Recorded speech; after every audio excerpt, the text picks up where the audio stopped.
time. Let's have a conversation about deep performance. My life has just been immersed in high performance.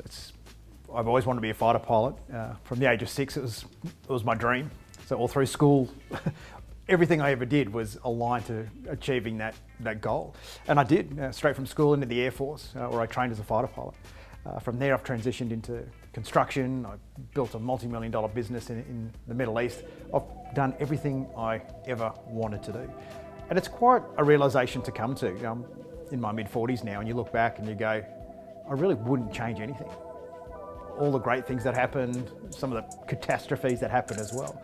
You really understand this yin and yang and ebb and flow of life, and that performance is really about committing to the end game, not being in the moment, or not panicking about what's happening in the moment. No, we're seeing in the world today a lot of panic, a lot of emotional, tumultuous activity with the confusion around, hey, do I have to spend the next 8 weeks at home, or can I go out and spend some time in the sun? Is my kids going to go to school? So when I look back at my life and I think about, how did it all happen? It was just such a blur. There was just so much going on. And I started to explore this concept of consistent high performance. And there's a lot of research around high performance. The high performance movement started in the 90s, and every company, every sports team, everyone needs a high performance, highly talented individual. What's interesting about the Air Force, that was not the case. They recruited commitment. They recruited determination. And when I started to look a little bit deeper into high performance, I just kept hearing that word, deeper, deeper, deeper. And that's really the origins of deep performance. It was a type of performance that encompasses high performance, it encompasses having a rest, but most importantly, it's about living a life well lived.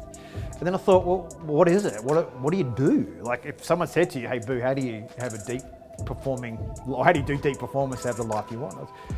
It took me months, and I reflected on it, and I thought, you can pretty much buy everything except for 3 things, and that's time, trust, and purpose. These 3 things you have to create, you have to build for yourself. If you rush trust, or you buy trust, you lose time. If you try and buy time, you lose trust. And if you have no purpose, then there is no such concept of time. And when you want to achieve those big goals, when you're looking at something that's truly transformative, the one thing you have to be above all others is patient. So it's the interconnecting relationship between these 3 parts, and it's down those channels I've sort of continued to research what it is about these groups of individuals or teams who, even in a high-performing environment, even in the NRL, the NFL, the NBA, the Formula One, business, entrepreneurs, within those communities of high performers, how is it that this small group continue to outperform the high performers? And it's there that you find the secrets to deep performance.